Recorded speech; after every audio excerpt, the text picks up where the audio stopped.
Well, July has officially been the hottest recorded month on Earth. And I thought I'd be remiss if we didn't address how heat affects somebody with Parkinson's. And before I even get into that, I just want to say I've been living in Austin, Texas for almost 30 years. And I know what it's like to be hot. I've dealt with dehydration with my kids, with myself, especially when you're active, but I've also dealt with it with my father, who had Parkinson's. So I've really been thinking a lot about this and some of the special considerations for people with Parkinson's and dealing with the heat. Of course, the first thing I want to talk about is dehydration. And that is something you need to take into consideration every single day, and that's for a number of reasons. One of the things that comes to mind is how someone with Parkinson's is impacted by secondary illnesses or issues. Like, for instance, if you have a bladder infection, you can make your Parkinson's worse. If you're hospitalized for any reason, a lot of people kind of have a setback.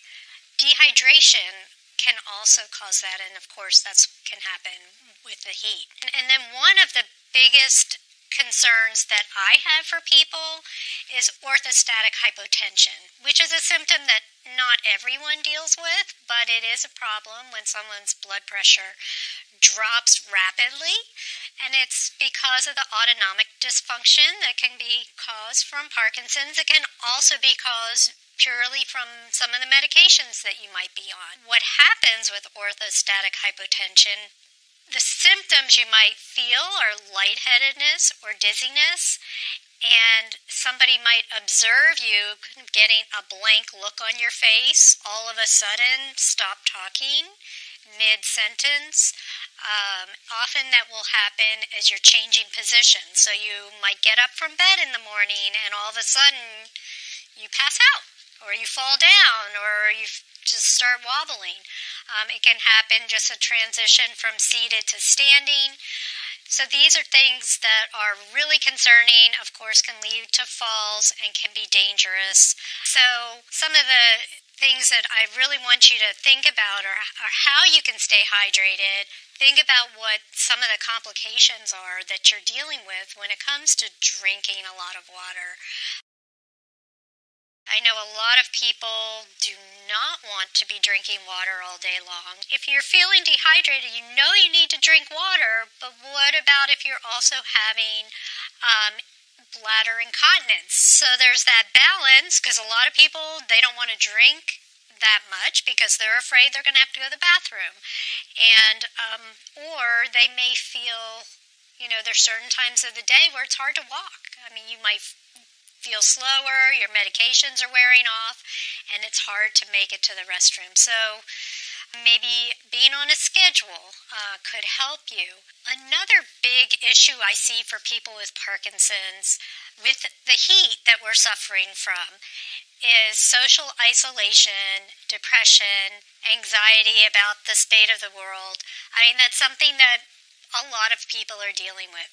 But for someone with Parkinson's, it's so important that you maintain your social connections. Make a phone call. Try to talk to a friend or to your family, at least one person every day. And try to stay active. So try, if you're not able to go out and take a walk, which we can't do that here in Texas unless we go before 8 a.m., turn on the video and get a short burst of exercise in. Even if you do that once or twice a day for 10 or 15 minutes, it's better than sitting on the couch all day long. So those are some really big issues I see with the heat. The solutions to managing the heat are not that different from anyone else managing the heat, but you really need to stay on top of it.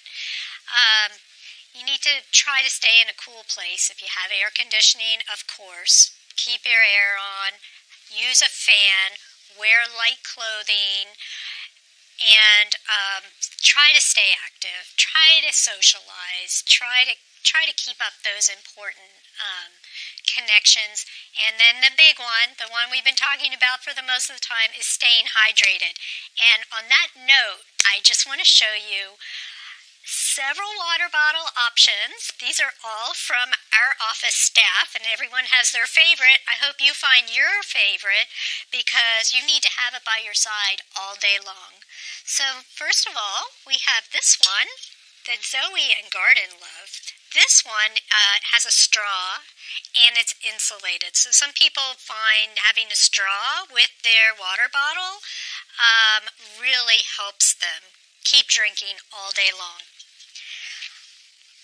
I have another one. Notice our Power for Parkinson's. We don't sell these, by the way, but it's a Yeti, and this one's insulated, and on the top, it has a really easy top that you can just sip right out of. That's my favorite. Although I do also like this one that has a straw inside, so this is another one that's really easy to sip, and it's insulated, keeps your water cool. Another PFP version, but you can always find your version, your type of water bottle. And then the one that our staff really loves is this one that has the time of day on it. So you can kind of keep up with how much you've drank during the day. And this one has a straw on it too, so it's really cool, really easy to use. The main gist, find the one that you like, keep it next to you all day, and keep sipping it, and stay hydrated, and we're going to get through this. It's going to cool off. Have a good day.